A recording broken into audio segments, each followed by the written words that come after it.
আমি একটু জাস্ট মানে আমার কাছে কিছু ব্যক্তিগত অপিনিয়ন বলি বা ফিলিংস বলবো এই বাজেট সম্পর্কে। মোটামুটি তৌফিক ভাই অনেক কথাই বলে গেছে, ডক্টর তৌফিক। আমি মোটামুটি একমত। যদিও উনি আত্মবিশ্বাসী যে বাজেটটা আলটিমেটলি এনবিআর হয়তো পারার কথা আর কি। হ্যাঁ, পারা উচিত। হ্যাঁ, অ্যাবসলিউটলি। ওকে, না অ্যাবসলিউটলি দেখাই দিবে আমাদেরকে, ভুল প্রমাণ করে দিবে। Absolutely, let's hope for that. But আমি যদি বাজেটকে এক লাইনে বলি, এটা আমি আগেও বলছি যে আমার কাছে মনে হয়েছে যে এইবারের বাজেটে the budget has got lot of heart but not that many brain. হ্যাঁ, মানে প্রচুর, মানে বাজেটটা আসলেই খুব মানে ইমোশনাল বাজেট। একটা তো হচ্ছে যে অফকোর্স মানে সরকারের একটা পলিটিক্যাল কমিটমেন্ট আছে, but apart from political commitment মানে বেশ কিছু ভালো জিনিস করতে আছে। Like this probably is the greenest budget. আমরা যদি হিস্টোরিক্যালি দেখি, মানে গ্রিন ইন্ডাস্ট্রি বা মানে এই এনার্জি সেভিংসের জন্য যেই পরিমাণ ছাড় দেওয়া হয়েছে, মানে আনপ্রেসিডেন্টেড। পার্টিকুলারলি যারা গ্রিন টেকনোলজি নিয়ে কাজ করে তারাও বলছে যে আমরা নিজেরাও ভাবি না যে আমাদের এত ছাড় দিবে, উইচ ইজ গুড। যদিও এর পরে দেখা গেল যে ছাড় একটা অংশকে দেওয়া হয়েছে, একটু আগে যেটা বলা হচ্ছিলো যে আরেকটা অংশকে দেওয়া হয়নি। তো সেটা একটা ব্যাপার। অফকোর্স এডুকেশন খাতে বরাদ্দ বেশ প্রায় 2% মতো এডুকেশন জিডিপির বরাদ্দ হয়েছে, হেলথে বরাদ্দ হয়েছে, ক্রিয়েটিভ ইকোনমি এটাও একটা ইমোশনাল ব্যাপার। তো সেই জিনিসগুলো করা হয়েছে, তো বোঝা যাচ্ছে যে এর মধ্যে প্রচুর মানে হৃদয় আছে আর কি। কিন্তু ব্রেইন কেন নাই সেটা আসলে আমার মনে হয় অলরেডি ওয়ারেস ভাই প্রচুর বলেছেন, মানে অনেকেই আমরা বলছে। আমি মনে করি আসলে যে যেই টাইপের কথাবার্তা আমরা সবসময় বলি যে এনবিআর পারবে না কেন, অ্যাসপিরেশনাল বাজেট, টার্গেট বেশি থাকলে ভালো। তো এরকম তো তারা মানে আগেও করেছে। মানে আসলে আমরা কি এনবিআরের মানে এই লোকগুলিই তো আসলে এনবিআর চালাচ্ছে। এই লোকগুলি তো গত মানে কয়েক যুগ এনবিআর চালিয়েছে। এই আইনগুলি তো আছে। একটা নতুন কি বলা হয়েছে যে পলিসি ডিপার্টমেন্ট এবং এক্সিকিউশন ডিপার্টমেন্ট আলাদা করা হবে। যদিও আমরা আগে জানতাম যে অনেক ক্ষেত্রেই এই সরকারেরই কেউ এটার পক্ষে ছিল না, বাট এনিওয়ে আইএমএফ হোক বা যে কোনো কারণেই হোক সেটাকে হয়তো আলটিমেটলি তারা অ্যাকসেপ্ট করছে, which is a good thing.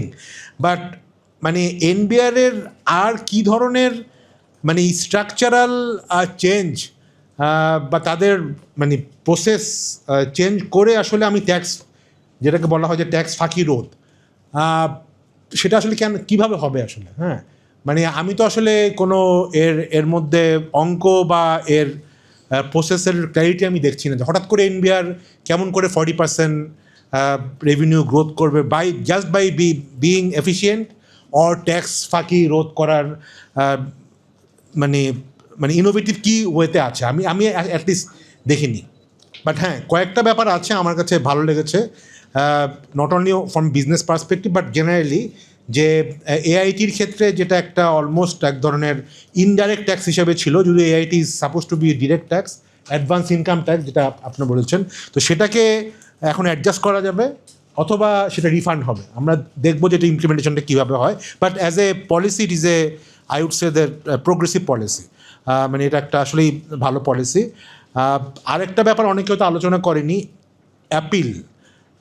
এখন আগে আপিল করলে, এটা আমার ধারণা শিশির মনির ভাই আরও ভালো বলতে পারবেন, যে আগে আপিল করতে গেলে 3টে স্তরে তো আপিল হতো। যদি ট্যাক্স কমিশনার কোনো কিছু আমার উপরে চাপাই দিত বা যে কারোর উপরে মানে পার্সনের উপরে অথবা ব্যবসার উপরে, সে যদি আপিল করতো তাকে একটা বড় অংশ টাকা আগে জমা দিতে হতো। তারপরে সে ট্রাইব্যুনালে যেত, ওইখানেও একটা বড় অংশ টাকা জমা দিতে হতো। তারপরে যদি হাইকোর্টে যেত, সেখানেও একটা বড় অংশ জমা দিতে হতো। তো এখন সেটার অলমোস্ট মানে প্রায় 1/3 নামিয়ে দেওয়া হয়েছে।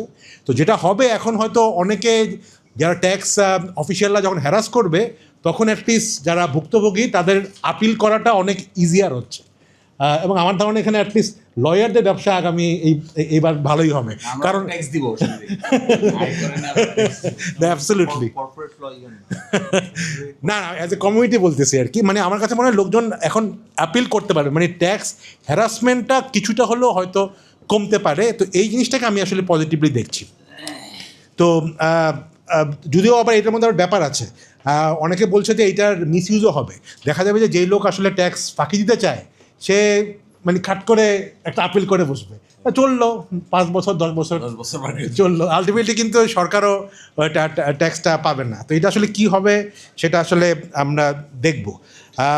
আর কিছু কিছু ব্যাপার আমার কাছে মনে হয়েছে যেগুলো, এটা তো বললাম ভালো ব্যাপারগুলো, আর কিছু কিছু আমার কাছে একেবারে ইমপ্র্যাকটিক্যাল জিনিস মনে হয়েছে। যেমন একটা জিনিস করা হয়েছে যে অ্যাকাউন্ট থাকলেই, ব্যাঙ্ক অ্যাকাউন্ট থাকলেই টিআইএন লাগবে। হ্যাঁ, মানে আমার কাছে মনে হয় এই বুদ্ধিটা আসলে কার মাথা থেকে আসছে, কেননা বাংলাদেশে এখন মানে আপনি যদি উদাহরণ দেই, বাংলাদেশের পপুলেশনের লেস দেন 50% হচ্ছে ব্যাঙ্ক অ্যাকাউন্টধারী, এবং আপনি যদি আমাদের পার্শ্ববর্তী দেশ, বাংলা has 60 million হ্যাঁ হ্যাঁ মানে ওদেরই হায়েস্ট, হ্যাঁ মিনিস্ট্রি চালানো they have no finger on the pulse. Absolutely. তো যেটা হবে যে ইন্ডিয়াতে পার্শ্ববর্তী দেশে প্রায় 85 to 90% হচ্ছে ব্যাঙ্ক অ্যাকাউন্ট। গার্মেন্টসে 12,000 টাকা পায়, তার হ্যাঁ।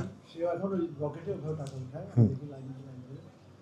গ্রামের এজেন্ট ব্যাংকিং দিয়ে হাজার হাজার লোকের, হ্যাঁ এদের কোথায় কি নেবে? এরা অশিক্ষিত, মানে ইলিটারেট।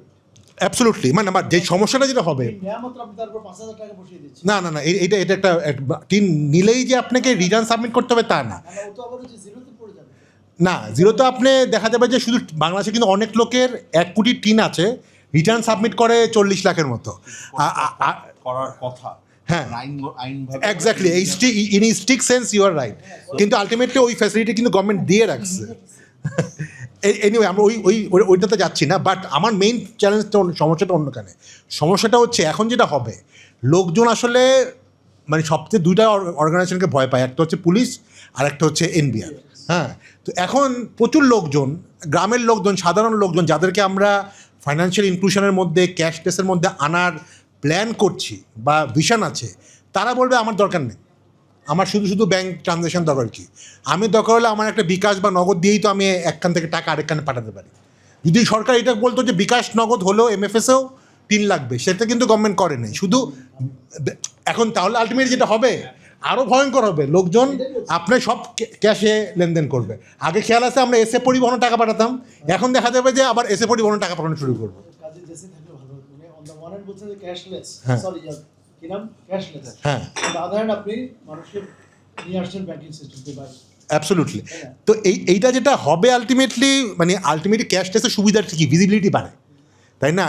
মানে লং টার্মে সব পপুলেশনে যদি ভিজিবিলিটি থাকে ট্রানজ্যাকশনের, দিনের ভয় তো এখন আর ওদিকে যাবে না। অ্যাবসলিউটলি, তাহলে আমার আসলে ক্যাশলেস কমবে, কমে গিয়ে আমার লং টার্মে যে আসলে নেট বাড়ানোর কথা ছিল সেটা হবে। মানে ultimately this is a very counter productive, আমি গভর্নমেন্টের ভিশন পার্সপেক্টিভে বলতেছি, ভেরি কাউন্টার প্রোডাক্টিভ একটা জিনিস। তো এইটা কেন করলো, মানে কারণ এইসব বেশিরভাগ লোক আলটিমেটলি তারা ট্যাক্সের নেটের মধ্যেই না, যেটা আপনি বললেন ওই বটম অফ দ্য পিরামিড ক্ষেত্রে। আচ্ছা, এটা একটা ব্যাপার। আরেকটা হয়েছে যে মানে খুবই কাউন্টার প্রোডাক্টিভ মনে হচ্ছে যে ইনফর্মাল, মানে যেগুলো ধরেন মুদির দোকান, বাংলাদেশে প্রায় ধরেন 20 লক্ষের মতো ছোটো ছোটো দোকান আছে, যেটা আপনি উদাহরণ দিচ্ছিলেন।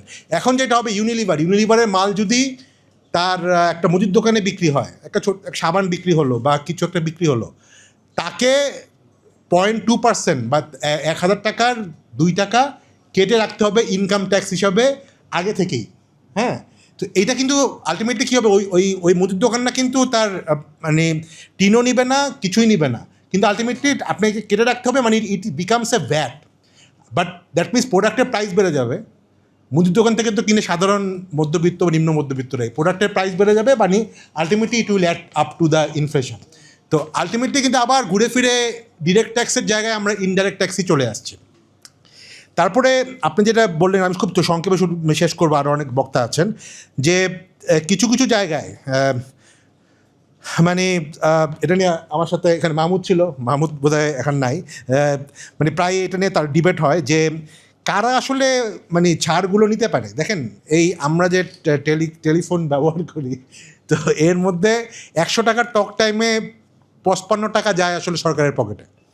হ্যাঁ, এবং অর্থমন্ত্রী এবার খুব বড় কৃতিত্ব নিল একটা, যে ট্যাক্স, ওই যে সিম 300 টাকার আগে সিম ট্যাক্স ছিল, সেই ট্যাক্সটাকে উঠিয়ে দেওয়া হলো।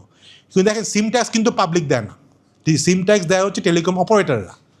হ্যাঁ, টেলিকম অপারেটররা মার্কেটিং এক্সপেন্স হিসাবে, যারা এখানে বিজনেস গ্র্যাজুয়েট আছেন, মার্কেটিং এক্সপেন্স, ওই হেডিংয়ে মার্কেটিং এক্সপেন্সের মধ্যে সিম ট্যাক্স থাকে। অতএব যদি সিম ট্যাক্স তাদেরকে সেভ হয়ে গেল, এর বেনিফিট নেবে সরাসরি টেলিকম অপারেটররা। তাদের প্রফিট বাড়বে। কিন্তু আলটিমেটলি আমার যে 100 টাকার 55 টাকা সরকার নিত, এর মধ্যে ভ্যাট তো আছেই। মানে ইউল বি সারপ্রাইজ, 20% হচ্ছে সাপ্লিমেন্টারি ডিউটি, সম্পূরক শুল্ক। এখন সম্পূরক শুল্ক কাদের দেওয়া হয়? সিগারেটের উপরে সম্পূরক শুল্ক আছে, এটা একটা বিলাসদ্রব্য। আমরা কি এখন টেলিফোনে কথা বলি বা ডাটা বলি, এটা কি বিলাসদ্রব্য?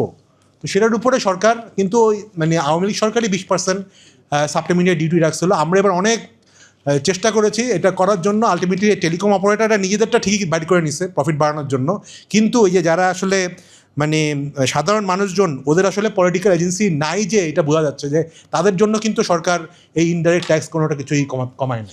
তো সেইটা আমার কাছে মনে হয় যে আমাদের ওভারঅল বাজারের একটা পলিটিক্যাল ইকোনমি আছে, যেটা হয়তো আমাদের অনেক ক্ষেত্রে আমরা বুঝি না।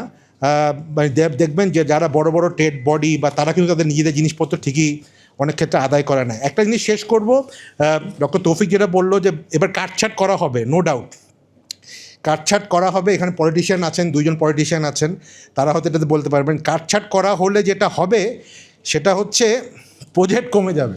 হ্যাঁ, আমরা জানি আসলে এই আমাদের যে পলিটিক্যাল যে স্ট্রাকচার আছে, আমি তো বলি বাংলাদেশের মানে জব নিয়ে যখন কথা বলতেছি, বাংলাদেশের হায়েস্ট আর লার্জেস্ট রিক্রুটার হচ্ছে আসলে পলিটিক্যাল পার্টিগুলো।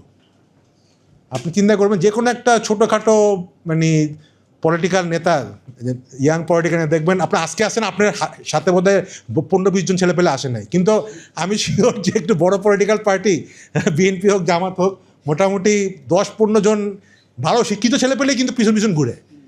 ওরা ঘোরার সময়টা পায় কই? কারণ চাকরি নাই। কিন্তু ওইখানে কিন্তু পলিটিক্যাল পার্টিগুলি ওদের সকালের নাস্তা থেকে শুরু করে সিঙ্গারা সমুচা, বাইকের তেল, হ্যাঁ বাইকের তেল থেকে শুরু করে, অতএব যদি হিসাব করেন বাংলাদেশের largest recruiter is basically political party.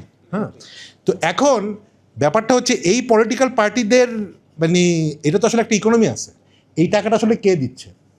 Ultimately যেই লোকাল নেতাগুলি আসছে, যদি টেন্ডার বা এই টাইপের বাজেট কমে যায়, এটা তো সরাসরি তাদের মানে পকেটে টান পড়তেছে। এখন হাউ উইল দে মানে ফিড দেয়ার মানে এটা এখন শিশির ভাইদের অর্গানাইজেশনে নিজেরাই চাঁদা দিয়ে তৈরি করে, কিন্তু সব অর্গানাইজেশন তো মানে ওনারা তো নিজেদের পকেট থেকে দেয়, কিন্তু অনেক অর্গানাইজেশন তো এই প্রজেক্টের পয়সা থেকেই ছেলেপেলেদেরকে মেনটেন করতে হয়। তো সেই জায়গাটাতে যেটা সমস্যা হয়েছিল, মানে গতবার যেটা হয়েছিল, আওয়ামী লীগের লোকজন দুইটা খুব ভালো ভালো সোর্স পায়ে গেছিলো। একটা হচ্ছে ব্যাংক থেকে টাকা নিয়ে শোধ দিতে হতো না। হ্যাঁ, আরেকটা তো হচ্ছে বিভিন্নভাবে তারা বড় বড় এই প্রজেক্ট থেকে তারা করতো। এখন সমস্যা হচ্ছে যদি ব্যাংক তো অ্যাটলিস্ট কিছুটা হলো মানে হয়তো একটু কন্ট্রোলে থাকবে, অ্যাটলিস্ট চোখের সামনে আসে বলে। এখন প্রজেক্টের টাকাও যদি কমে যায়, এই পলিটিক্যাল ক্লাস আসলে কি করবে? এ তো বেসিক্যালি আমার আপনার পকেটে হাত দিবে। একটা থোক বরাদ্দের ব্যবস্থা করেছে বাজেটে, 5 কোটি টাকা করে এমপিদেরকে ফ্রিতে, এইটা খুব কম টাকা। বিনা রিসিটে ফ্রিতে। তো এখন বিনা রিসিটে সরকারে পায় না। আমাকে এমপিরা বলেছে। আচ্ছা, তো এইটা এখন সমস্যা হচ্ছে যে যখন আপনার ওই এইটা কমে যাবে, তখন আলটিমেটলি আমার ধারণা চাঁদাবাজি বেড়ে যাবে, ব্যবসায়ীদের বা সাধারণ লোকজনের উপরে চাঁদাবাজি বা অত্যাচার বেড়ে যাবে। তো এইটাকে কিভাবে আসলে সলভ করবে গভর্নমেন্ট আমি জানি না, কারণ আসলে গভর্নমেন্ট ইচ্ছা করলেই এখন বড় বড় মেগা প্রজেক্ট করতে পারবে না, কারণ গভর্নমেন্ট হাতে পয়সা নেই, তাই না? কন্ট্রাক্টারই একটু চাপে পড়বে। তো সেটার পলিটিক্যাল ইমপ্লিকেশন কী হবে সেটা হয়তো পলিটিক্যাল পার্টিরা বা ইকোনমিস্টরা আরও বেশি আমাদের সাথে আলোকপাত করবেন। তো আমি আপাতত একটু বলেই শেষ করছি। জেনারেলি বাজেট আবারও বলি, জেনারেলি বাজেটের মধ্যে অনেক গুড স্পিরিট আছে, কিন্তু ক্যালকুলেশন বা ম্যাথস একটু কম মনে হচ্ছে। ধন্যবাদ।